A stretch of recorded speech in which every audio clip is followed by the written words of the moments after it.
Big 12 today here on Big 12 Radio. You're watching us on Big 12 Studios. Brought to you, the full-time fan, by our friends at Modelo. Getting set for BYU and Texas Tech. College Game Day will be there this weekend. We are now joined by our good buddy Chris Level from Red Raider Sports and Locked On Texas Tech. He'll be on the sidelines. He'll be on the basketball call for Texas Tech on Friday. What's up, Chris?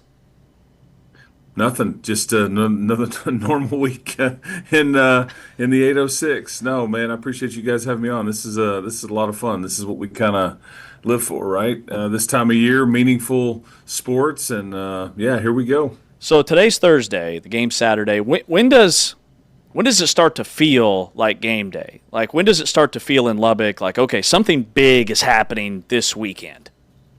Well, I went over to Joey's press conference on Monday and passed about 500 kids in tents, and they're throwing the football, they're playing Frisbee, they're playing video games with their TVs plugged into the side of the Womble facility, and so I guess I felt it then, which been a minute since then it's been like this.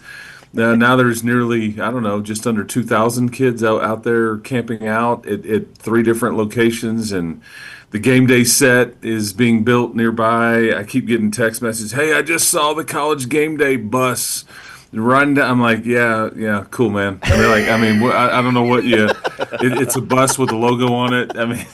But there's I love that people are so juiced, and I mean, if you really want to know how big a game this is, go check the ticket prices on the secondary market for this thing. It is insane.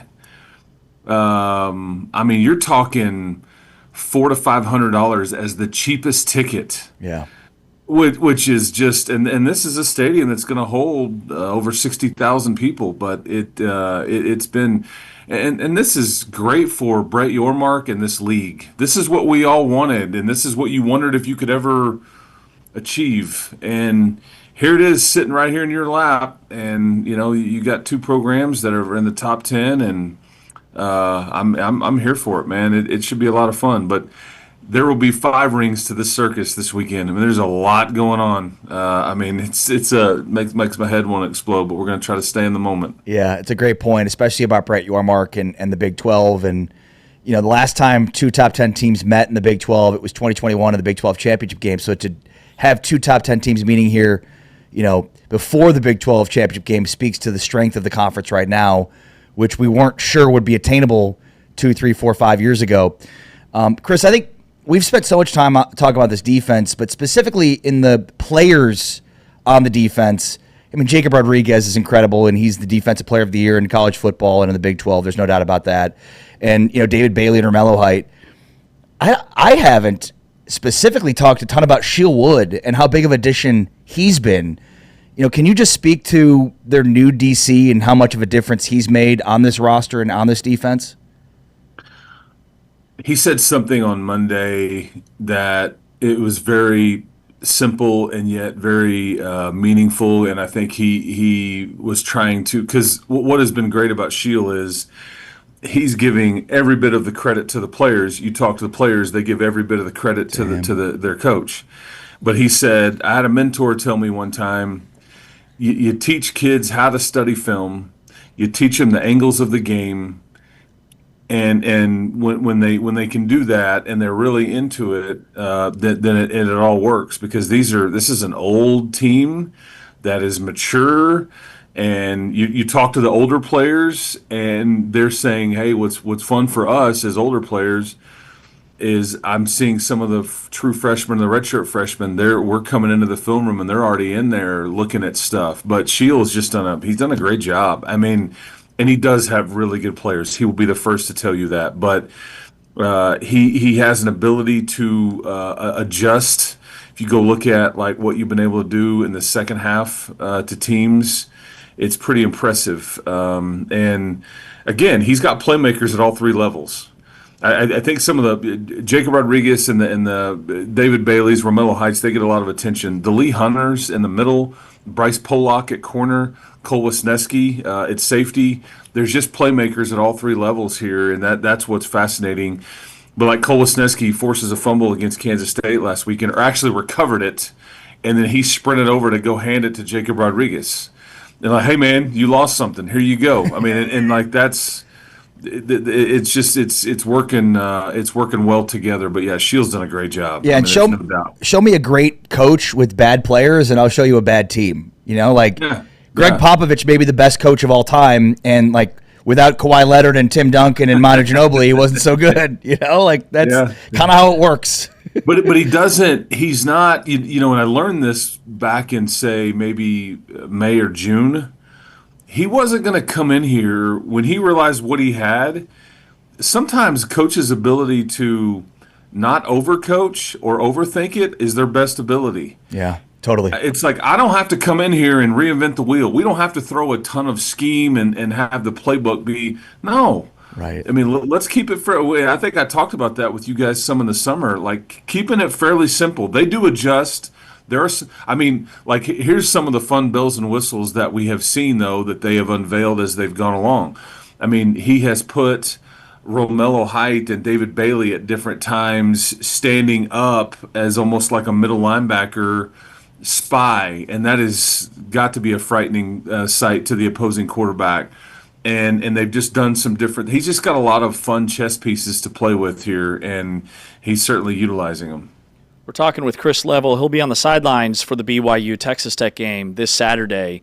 College Game Day will be there in Lubbock, Texas. The first top 10 Big 12 matchup since 2021. Chris, I was super impressed by Texas Tech against K-State. Like, not a lot of teams go into Manhattan and win by 3+ touchdowns in K-State's backyard.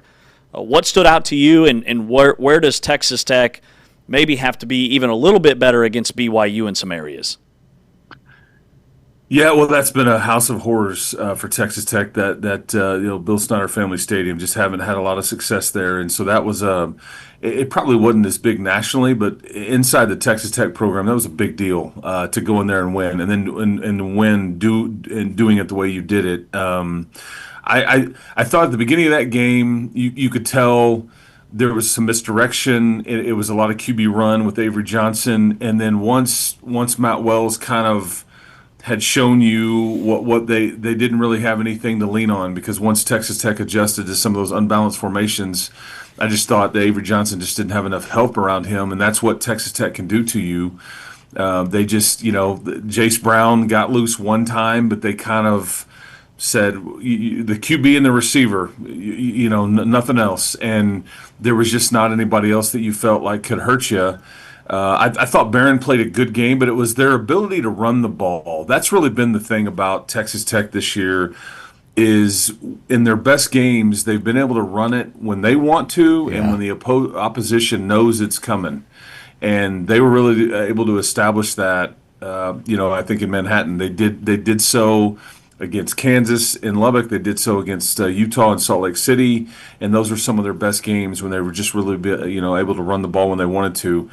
But like two of my favorite players on this team, just because they're so versatile and they do a variety of different things. And anytime you've played really well, they've both played well, and that's Jacoby Williams and Terrence Carter.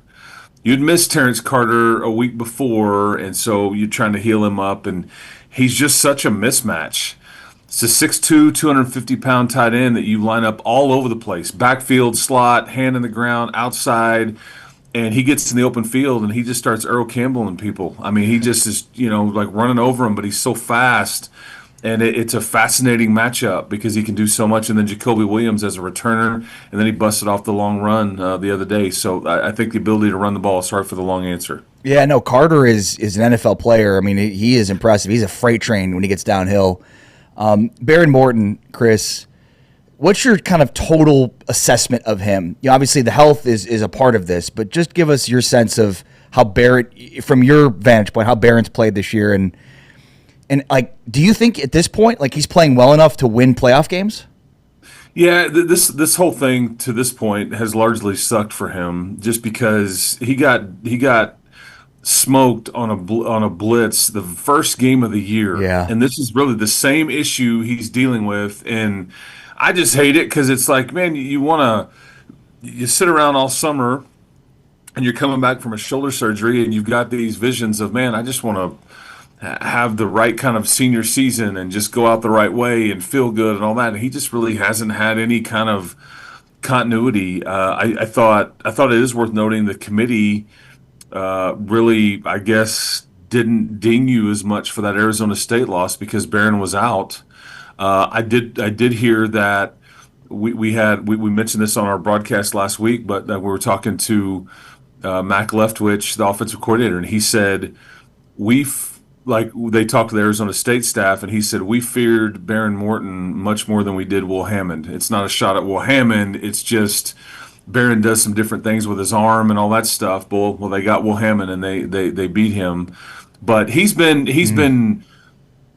good. I think that considering the injury that he's kind of been having to deal with and the time that he's missed, I know he's been frustrated. But here's what he brings that Will Hammond or nobody else really could on the team. There's just a presence about him. There's some leadership. I think him being around, him being out there, and he does have big time arm talent.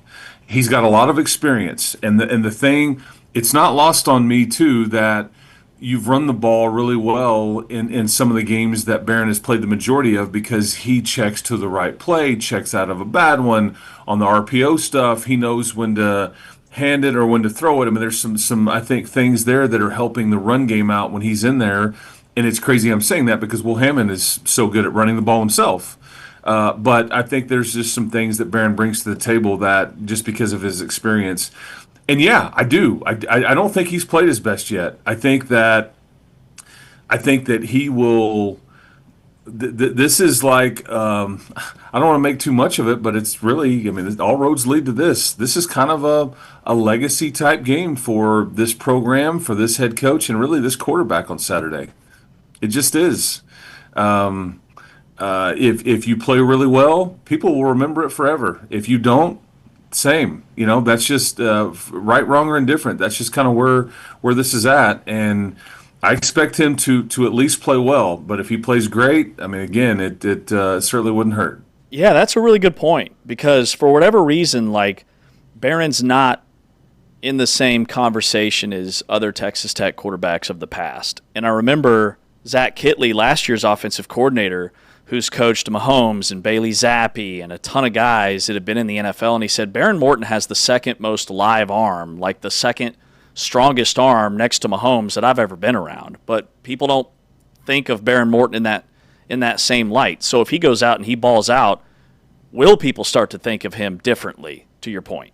Well, and then again, his story's still being written, and obviously, if Saturday needs to be a part of that, but there could be more layers here. Like Barron could have a hell of an ending to his career here, depending on where it goes. And he's just this is a kid that, and you guys know this, but he invested into himself with like buying land with his, he's not driving some fancy truck or this or that, and he's already like a business guy. He's just a good West Texas kid. His dad is a football coach, and so he's an easy kid to root for sure. And I just hate it that he hasn't had the kind of. But again, as we know, nobody's owed anything in this stuff, and it's a very physical sport, and you gotta. That's why some of these guys are well paid, and deservedly so. And you just got to deal with it as it comes. But yeah, his story's still being written, so I guess we'll see how the book finishes. Yeah, there's still several more chapters for sure. Real quick, Chris, how many Texas Tech basketball players missed their opener? I know they've got a game Friday against Sam Houston. Yeah, against the Bearcats with a K, and so I've never understood that one. So yeah, they were missing 6'6", 6'9", 6'9", 7 foot on the bench the other day. So you have a 6'5" freshman guard that rolls in from Minnesota in his first game and pulls down 16 boards. But most notably, when I show up, I was doing TV for this game, and you plan, this James, you plan on the graphics for like what you're going to show in the open and during the game. Well, who do you think my key player to watch in the game was going to be? Well, JT Toppin. And so you show up to the arena like at shoot around, and it's like, yeah, I don't know if JT's going to play tonight. I'm like, well, okay, scrap that. But I believe he will debut his season Friday night. I think that is the plan. So we'll see if that. But Lawan Watts didn't play.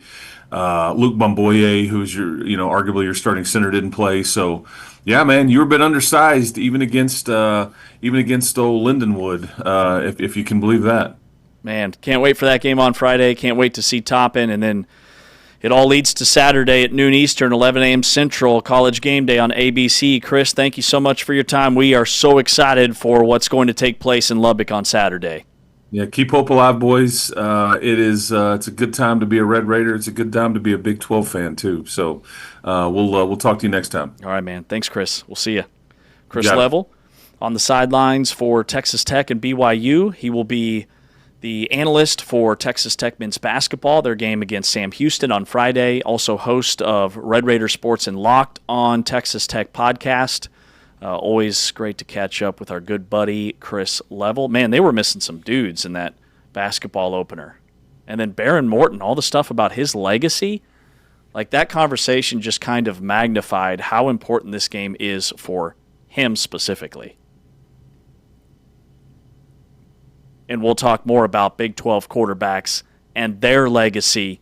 What's up with Rocco? A look at all Big 12 quarterbacks coming up next. He's Ari Timken. I'm James Westling. Taman, our producer, on the controls. This is Big 12 Radio. This is Big 12 Studios. You can catch our Big 12 Game of the Week this Saturday with BYU and Texas Tech right here on Big 12 Radio, followed by KU in Arizona. We are brought to you by our friends at Modelo.